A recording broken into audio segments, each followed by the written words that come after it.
I'm Yonit Levy of Channel 12 in Tel Aviv. And I'm Jonathan Friedland of The Guardian in London.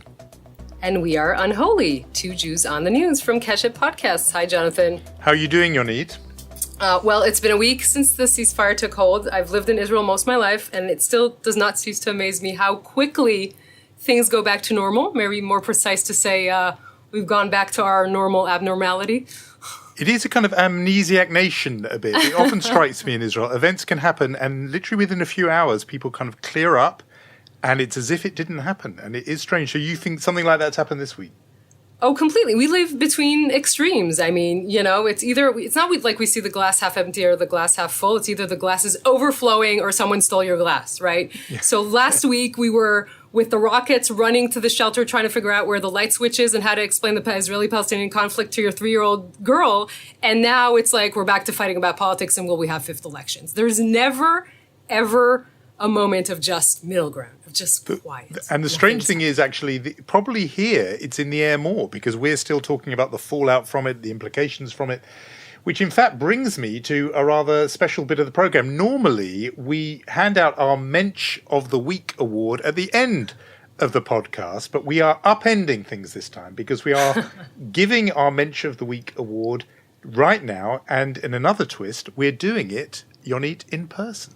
We're doing it live. There is one television moment that the whole world was talking about this week, Jonathan, and that is the interaction between CNN's Bianna Golodryga and Pakistani Foreign Minister, which was coming up with these anti-Semitic slurs, and Bianna just pushed back with this elegance, and it was so effective. And we're so lucky to talk to Bianna now. Hi, Bianna. Hi, guys. Well, we are so glad you could join us. I didn't know I'd get a Mensch of the Week award. Where's my mother? She'd be so proud. You don't need now room on the shelf for an Emmy or any other kind of television award. You have got the Unholy Mensch of the Week. You can really you can rest here, knowing the accolade, the summit has been reached. I'm set. I've done it. For my 43rd birthday. Who would have thought? We should say, Bianna, that you're the senior global affairs analyst and anchor at CNN. You've been the anchor on ABC's Good Morning America and CBS's This Morning, and a dear friend. And we're so glad to have you. We want to listen to that part of the conversation. Is that okay? Sure. Israel is losing out. They're losing the media war. Despite their connections, they are losing the media war. The tide is turning. What are their connections? Deep pockets. What does that mean? Well, they're very influential people. I mean, they control media.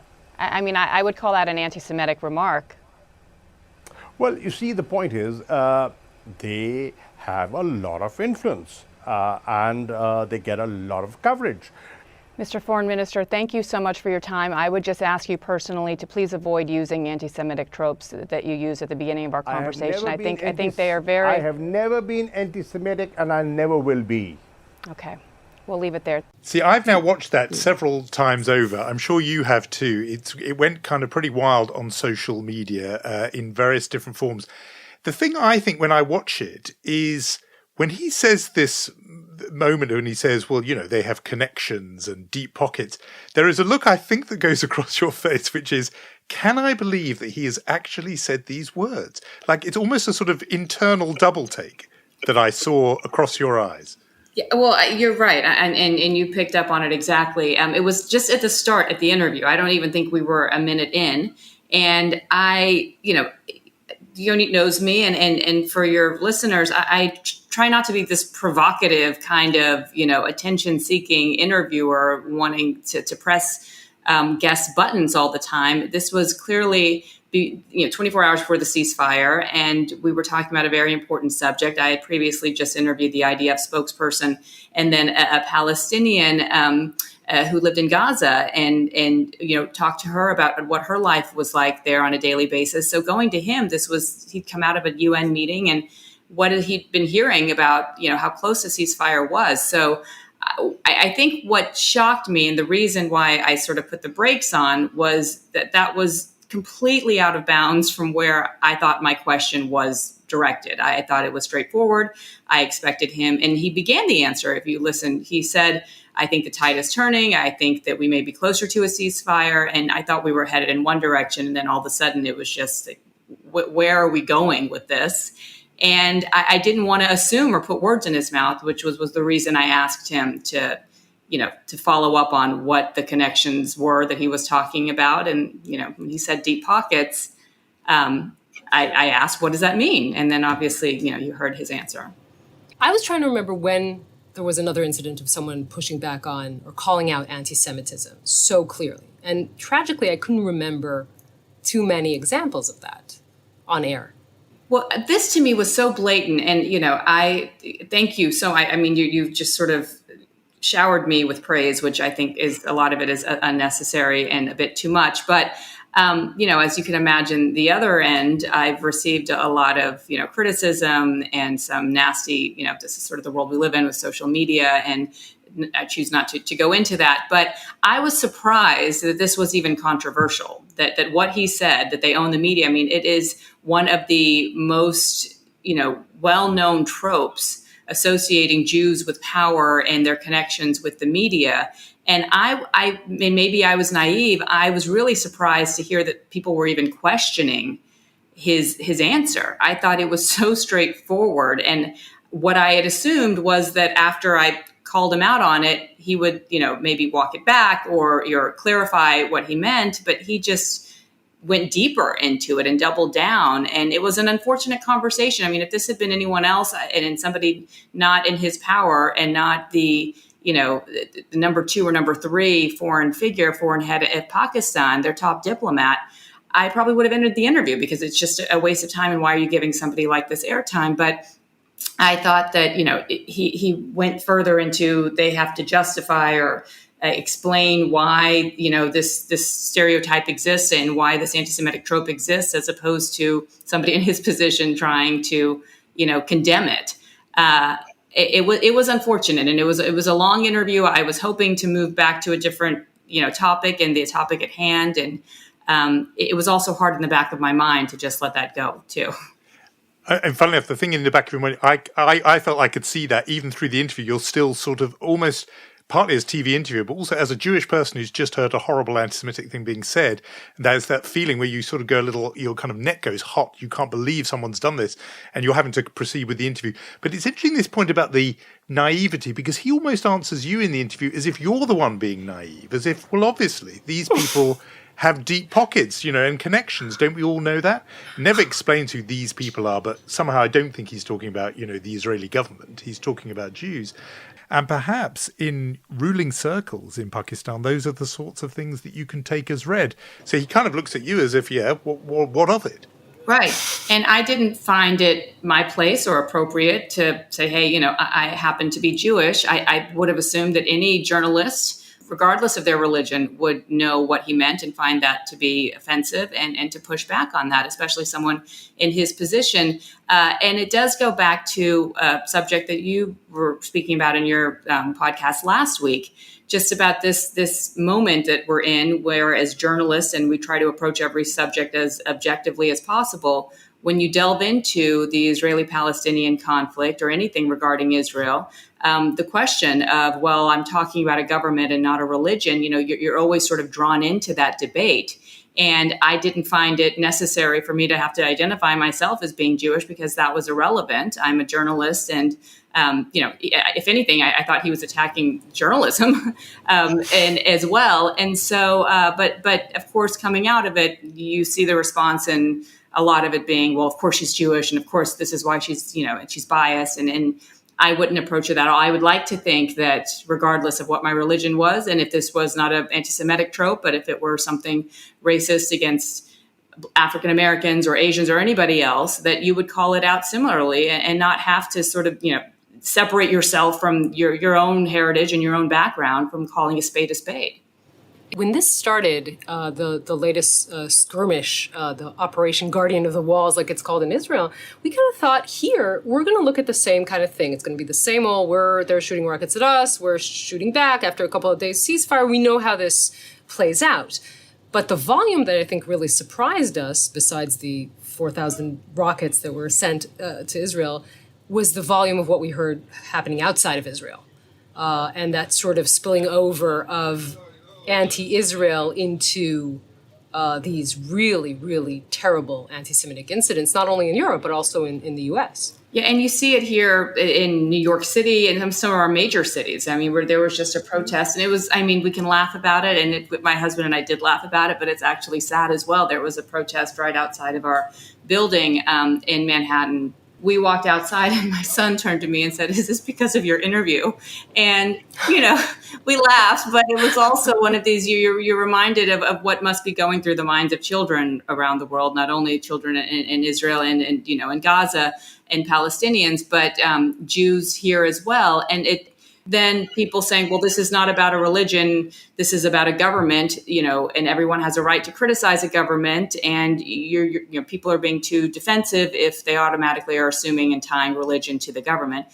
I think more people need to follow you and some of the media and the journalists in Israel, because they are among the harshest critics of the government and Netanyahu. And you don't have to be, thousands of miles away to be critical of that government. And that is fair game. It's what we do here in the U.S. It's what we do as journalists, right? It doesn't matter where that government is, if it's our own or abroad. But I think when you see the rise in violence and anti-Semitism, especially when it's coming in the backdrop of other movements that we've seen in justice and social justice, particularly in America, but around the world following George Floyd, whether it's Black Lives Matter, whether it's Asian Americans, I mean, everything is sort of percolating and we're seeing more of it.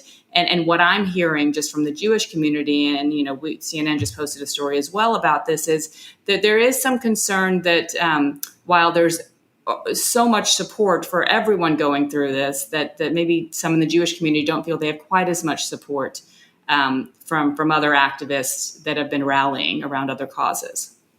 We've talked about that actually a bit on the podcast, but here in Britain, it was estimated that in the 11 days of that conflict, there was a 6-fold increase in anti-Semitic incidents. And I think in the United States, there was a spike in anti-Jewish hatred online, increasing 80% during those days of conflict.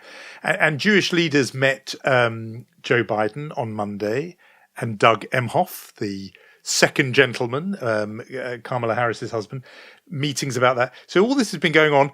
I mean, she's probably not going to mention it herself, but Yonit also had a big interview this week with the Secretary of State, Tony Blinken, who was in Israel. And, well, I mean, Yonit, you can tell us about the whole interview, but you did ask him about anti-Semitism. You spoke in your acceptance speech, you spoke about your stepfather, Samuel, being a Holocaust survivor. I think that resonated with many Israelis. And I wanted to ask you, when we see this rise in anti-Semitic incidents in the U.S., could you tell us what that makes you feel, not only on the national level as a Secretary of State, but on a personal level? It's profoundly disturbing. And we have seen, not just in the last week, although we've seen the last week we have seen a very disturbing eruption of anti-Semitic incidents, but the truth of the matter is anti-Semitism has been on the rise in the United States and around the world for the last several years. And we know this from history.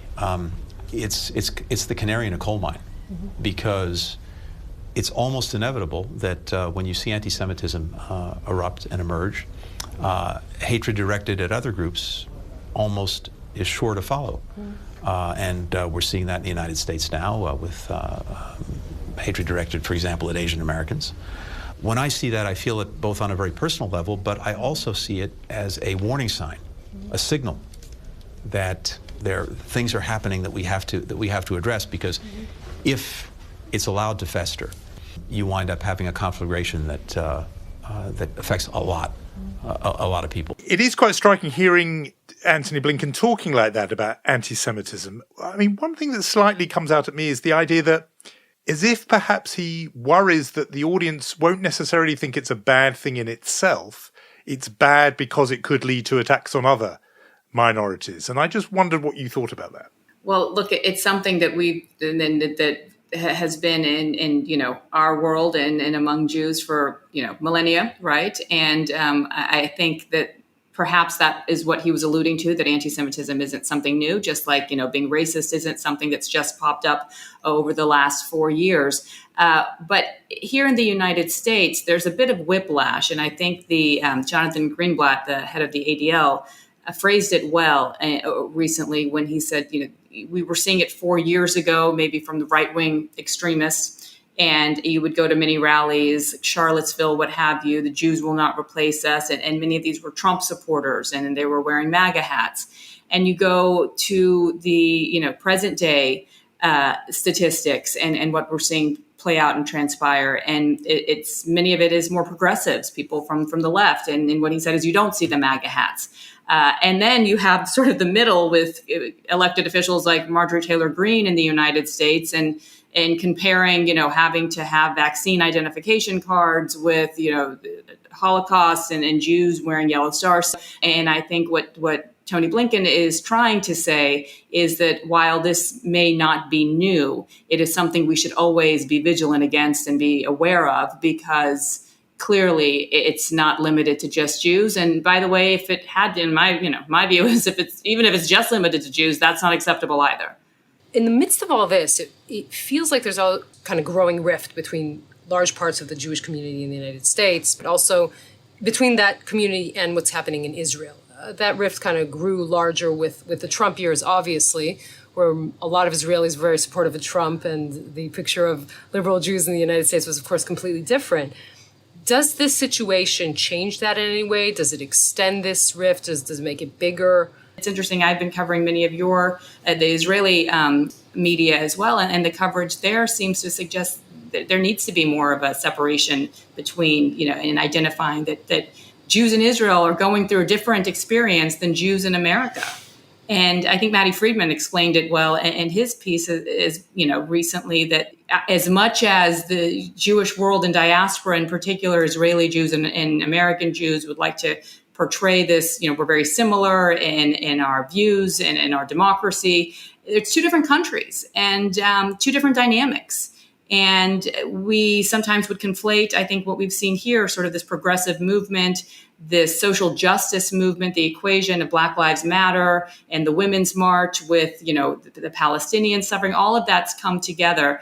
And I think it's important. It's raised important issues, but I think we've sort of deflected away from the idea that these are two separate countries with two separate, issues at hand, that one does not seem to necessarily understand of the other. Talking and equating about the Palestinian-Israeli conflict with the Black Lives Matter here is not as simple as just that one line. The same as you trying to understand why, yet again, we had a mass shooting in the United States yesterday. So I'd say that's sort of the difference that we've seen, and some of the similarities from leadership on down, relative to, how this was covered in 2014. But I would say a constant for many Americans is the presence of Bibi Netanyahu, right? This is his, third consecutive U.S. president. So he's become a constant, and he's a very polarizing figure. I don't have to tell you that. Yeah, he feels like he's been a constant part of my life since I was in my early 20s. He's been around the whole time. I'm just thinking, putting on your global affairs analyst hat, just the other aspect of Tony Blinken in the region and announcing this consulate or reopening the consulate, East Jerusalem, to speak to Palestinians there, and what you sort of read into that. To me, it looked quite a significant thing. It was sort of undoing the Trump move, that Trump in a way had a kind of one state representation there by having a single embassy to speak to Israelis and Palestinians. Yes, and that's very much, I think, what the Joe Biden administration, under President Obama, in the sort of pre-Trump era, back to those policies that had sort of been universal from, Republicans and Democrats prior to Trump. And I think that speaks to a larger notion of just what a shock to the system the Trump administration was and the Trump presidency was. But as we know, these crises don't go away. They simmer, at least on the global stage, until they boil over. There's a lot of anger. And that's maybe going back to this what are you, naive? Did you just come from under a rock? But, from covering this from abroad, especially when this administration was not at front and center for the Obama administration, for the Biden administration. He'd been very clear about that. For the U.S. and for much of the world, going back to this area, you see so much tension, so much anger, so much hurt, so much pain. We cover this every few years. You're covering this, Yonit, on, a daily basis. Life for you say, sort of goes back to normal, but that's your normal. Just like I think for the rest of the world, you look at America and say, how many mass shootings have you had this year? How is that normal? But then we go back to our normal. But problems have yet to be solved. Again, I hate to be so gloomy, but... You're fitting right in. You're a classic unholy guest, Bianna. we begin all cheery and we end up dispiriting each other by the end. You can come back whenever you like. But well done on your Mensch of the Week award. We hand it to you virtually, but with great pleasure. Well, thank you. I'm a big fan. I'm a big fan of the show, and thank you for everything you're doing. It's a wonderful conversation every week. I look forward to it.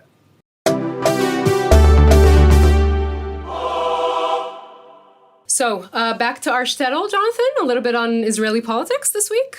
Yeah, this is the bit where we go, enough of you talking about me, let me talk about me, as is our habit. No, what's been going on in the shtetl? What's the gossip from the water pump? Big news at the water pump. So it's Thursday. We're recording this on Thursday. 6 days left on the clock for Lapid's mandate and for the option to form a Lapid-Bennett government. Now, why are we still talking about this option, Jonathan? Because it seemed like the government, that option was dead, right? I'll remind you, 2 weeks ago, 3 days into the war between Israel and Hamas in Gaza, at 8 o'clock, our correspondent Yair Shirky kind of bursts into the studio with his dramatic headline that Bennett is saying a change government, right, a government between Bennett and Lapid is not on the table. Behind the scenes, I can tell you that he called Lapid at 7:15, a mere 45 minutes before that story leaked, and told him that. So we were working under the assumption that this option is dead. But a few things happened since the war ended, obviously. Netanyahu offered Bennett the moon, including being first in prime minister rotation, surprisingly retracted and offered more like a bite-sized chunk of the moon. And as we speak today, there are two public indications of where we are. Right, that the government, this kind of change government is still on the table, one from a politician who isn't saying anything and one from a politician who broke her silence. Bennett himself has been this is a politician who's not saying anything, has been MIA ever since that headline broke. He did not, in his own voice, say unequivocally, I'm taking this off the table, which is very important, by the way. If you're changing the channels on any international channel, you'll see Bennett explaining the Israeli rationale, in this war against Hamas, holding up the rockets, etc. But he's not speaking to Israeli media. And the person who is speaking yesterday broke her silence, Ayelet Shaked, number 2 for Bennett. Basically was saying in front of the cameras many things, but she didn't say this option is off the table. And what about our friend, the dentist, the Islamist dentist, Mansour Abbas, the key kingmaker? Mm-hmm. I mean, our earlier conversations at the time was that it was impossible for him, in a way, for his constituents to now go into, in a way, certainly a Netanyahu government, but a kind of Zionist government. That would be difficult for him. And equally, would Israeli Jewish public opinion wear a government that was propped up by an Islamist party that has at least some kind of kinship with its Muslim Brotherhood allies or friends, associates in Gaza? How does that still play? He still wants this. Is his party behind him is a good question. But you should make, when you look at the political arena right now, you should make a distinction. Bezalel Smotrich, who is Netanyahu's partner, is still saying there is no way that I will sit in a coalition with him, making that not an option. And the other side, the Bennetts, the Ayelet Shakeds, the Gidon Sa'ars, etc., are not saying this. For them, it's still an option. Again, I don't know if what we're seeing now is renewed negotiations for that so-called change government or just a trailer for the 5th elections, right? And I can tell you the movie's not going to be great already. But we are seeing the options still on the table. We have 6 days. This can still happen. I think taking just a step back from it, I suppose part of the reason is that this whole episode, the fact that it even happened, yet again goes to, in a way, the theory of the case that Bennett and Saar and others have been arguing, which is that Netanyahu is no longer the super competent leader, national leader that they would have once said he was, in the sense of allowing this thing to escalate and turn into a shooting war in the first place, that some of the shine has come off Netanyahu as a guardian of the national interest, in the sense that he allowed events in Jerusalem to run out of control, led Israel to be exposed to this fusillade of Hamas rockets, more sophisticated than before, more of them getting through than before. And it's yet another mark against him in terms of his credentials in the eyes of the national camp. Well, it's interesting. When you look at the polls that were done just after this operation ended, you see that when they ask him, who do you think is best compatible to be prime minister, Netanyahu got only 4% more than Lapid. Now, that's interesting. Since after a war, he's the national leader. You would think he'd get a big bounce. He didn't, because of some of the reasons that you were just stating. We've definitely learned in this country that polling number, the one that talks about leadership qualities, is always the one to watch, actually more than your voting preference by party. Yep. And as you say, that lead is very small. Now, you talked about bracing ourselves for the 5th general election. There are other elections imminent, just days away. Indeed, in fact, we are not in your country. Forget vaccination. We're election nation. Look at us. You're election nation, but this is a really sort of intimate affair because it's an electorate of only 120 people to choose the next president of the country. Reuven Rivlin's term is in its final days. Well, there are two candidates. I'm going to just talk about one of them because of something he said about this very podcast, and in fact, particularly about you. So I'm talking, of course, about Isaac Herzog, who is currently head of the Jewish Agency, which he likes to say is the largest Jewish organization in the world, formerly leader of the opposition, formerly leader of the Israeli Labour Party. He is one of the two candidates for the presidency, and just a matter of days ago, he broke what I think is otherwise, you'll tell me if I'm wrong, a bit of a kind of public media silence. He's not doing many events. He's not talking. But he did do one event, and that was with an organisation in London which was marking the 50th anniversary, we talked about it last week, of the founding first edition of the You Don't Have to Be Jewish radio programme, which we told Unholy listeners last week was presented by my late father, Michael Friedland. Isaac Herzog came on to this live panel event we did for JW3, Jewish organisation in London. The reason he came on was there is a rather lovely special connection, which is his late father, Chaim Herzog, former president, was a regular contributor. He was a kind of Jerusalem affairs analyst on You Don't Have to Be Jewish. And so it was a very sweet thing. It was kind of two sons talking to each other about their two fathers who used to talk to each other. And my first question to Isaac Herzog was what memories he had, but he strayed off script to say these rather lovely words about us. And now you have a weekly podcast with one of Israel's greatest journalists, Yonit Levy. It's called Two Jews on the News. I highly recommend world over to listen to it because it explains the new realities of Jewish life around the world and with Israel. That's lovely. That really is lovely, and we thank him for praise it. For you. Praise for you. He didn't say anything about me. He praised my dad and he praised you. That was such a Jewish thing to say, Jonathan. He went on your program for your father. Exactly. But we're not taking sides in the presidential race. I mean, we invite Miriam Peretz, who's who's the contender for the presidency, to listen to Unholy as well. But you mentioned, Jonathan, there are two candidates. And I think we should sort of maybe explain the contours of this race. First of all, as you said, it's 120 members of Knesset who vote for the president. This is the constituency. These are the people you need to convince. Of course, Yitzhak Herzog, codename, I mean, his nickname is Bougie, by the way. That's how Israelis refer to him. It's a mix of... his mother gave him this nickname, and it's a mix of the French and Israeli word for doll. So Bougie is obviously was the leader of the Labour Party, lives in this affluent neighborhood in northern Tel Aviv. You know, he's the Ashkenazi aristocracy, if you will, the elite of old Israel.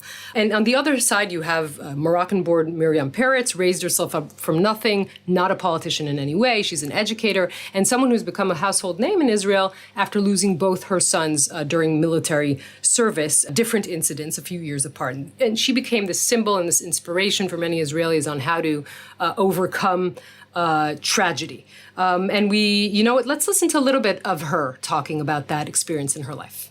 though death has dealt me more than one painful blow, I want you to know that I do not despair.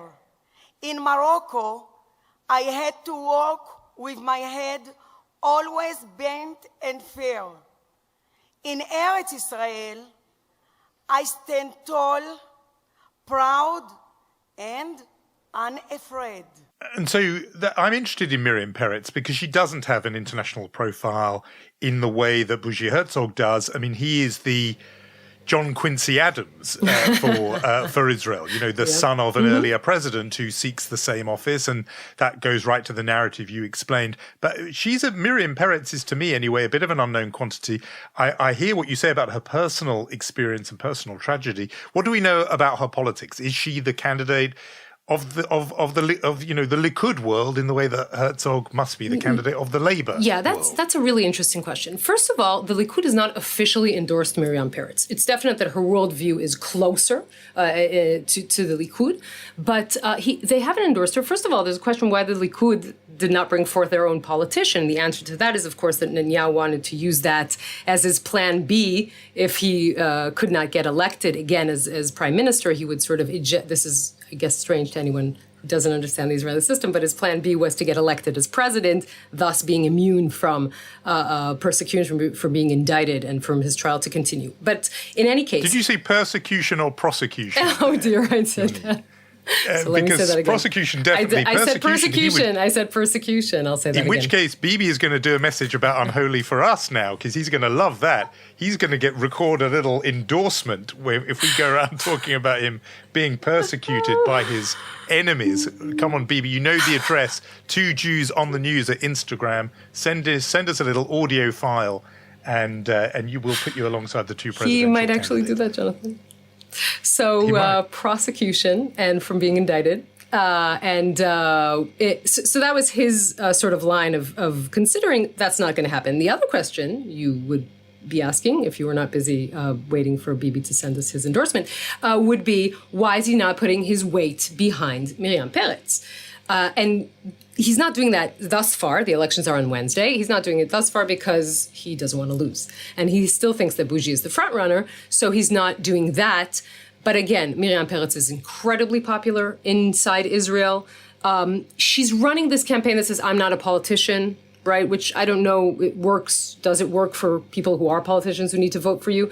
But that is her line now. We have to say, this is, of course, more a ceremonial role than anything else. In Israel, it has 2 important decisions that a president needs to make, who to give the mandate to while forming a government. There's a little bit of wiggle room on that, but it's arguable. And of course, the option of giving a presidential pardon. Now, that is an issue that is in heated debate here in Israel. Is there a president who would give Netanyahu himself a pardon? By the way, before his verdict is given. And so that is a question for both. They're, of course, being very evasive about this at this point. They want to be elected, but it's a question if that is even a possibility after one of them gets elected. It's such a fascinating contest because if it was a national election, direct election for the presidency, you would actually put some money on Miriam Peretz because the anti-elite message is time for a woman president, her personal backstory, the anti-politics message. But since the electorate, as you say, is other politicians, Bougie seems to have played this really well. And I think it's fascinating, of course, that it is a secret ballot. And so you could have all kinds of people who who just personally like Herzog, and apparently he's done very well cultivating the different people he needs. But, some prejudices may kick in. There are, for example, some legislators in the Knesset who may not be mad about having a woman president. We assume that's a good and obvious thing, but there are ultra-Orthodox, ultra-conservative parties who may not want a woman as head of state. And similarly, who knows, she is a Mizrahi candidate. She's, as you said, from Morocco. Maybe there are still some old prejudices there that say if an Ashkenazi man is on the ballot, And if it's in secret, let's go with the Ashkenazi man. Now, we have some awards to hand out. I think we've already given one of them to Bianna, very deservingly. She is our mensch of the week. But chutzpah of the week nomination, I think, Yonit, you've got someone in mind. I do. A story takes the cake for the bizarre of the week, the Eurovision drugs scandal. For any of us living outside Europe and Australia, because apparently they're on the Eurovision now. I don't know how that happened. The lead singer of the Italian glam rock band that won the Eurovision Song Contest was seen, how shall we say it, with his nose very close to the table when the camera was focused on him in the green room. So organizers took a drug test, said that he actually was just bent over. I think that he said he was just bent over to pick up broken glass, which was indeed found. I think the fact that we're talking about a drug scandal, not about rockets, is already a reason to make our week look better. I'm somehow reminded of a documentary in which behind the scenes in a Rolling Stones concert, there's a waiter actually going around with pills on a platter, and they ask Mick Jagger what it is, and he says vitamins. So maybe it was just vitamins or vitamins. I think it's very funny, this, because Eurovision, whatever else you may say about it, doesn't exactly have sort of rock and roll credentials. You noticed that, huh? And the singer came on and said, rock and roll will never die. And I thought, hilarious, you're at the Eurovision Song Contest, which is a very distant relative of rock and roll. It's very, it's high camp and glamour, but it isn't rock and roll. Britain, of course, managed to come bottom of the poll, I think for the second time running, with 0 points. A big fat FS on the scoreboard for the UK. But Britain has won in the past, but not for a very long time. People here are imagining it's a Brexit thing. No, my favourite little twist on this allegation that the Italian rock frontman was doing lines on the table was that an art historian tweeted out this video saying she was going to deploy all her history of art knowledge to examine the video and look at the planes and the visual lines. And she worked out that there was no way that could have been his face, and his nose couldn't have been at the level of the table. I think we must put a link to it in the show notes, because it's just my favourite bit. I'm just wondering, I have just one question, and I just need you to honestly answer. How long? I mean, did you watch the whole thing? I didn't watch any of the songs, but I did watch the voting. I did watch the voting, because for me the voting is the show, and the politics of the voting, I just love that and always have done. You know what Israelis do when they watch the Eurovision, right? Yeah, it's Greece gives 12 to Cyprus, Cyprus gives 12 to no, Greece, but and no one gives Britain anything. But Israelis just sit around saying, okay, these guys are anti-Semites, they give us no points. These guys are anti-Semites, they give us no points. It's like the national pastime. And we have another round of that always with the World Cup is another one of that, with all the different matchups and whose war record is worse than the other. This is a very bad and unhealthy attitude, I hasten to add. It should have died out 2 generations ago, but maybe it lives on a little bit. We should tell people, Miriam Peretz and others, that if you want to recommend us to your friends, you really must do so. Do subscribe, that is good. Do give us 5-star reviews, that is also good. And mention us to anybody who you think would enjoy the show. Indeed, and let us say thank you to our executive producer, Leo Friedman, to Rom Atik, head of podcasts, Omer Primat, and Jonathan. Don't break any glasses under the table this week until next we meet. See you, Yonit. Bye.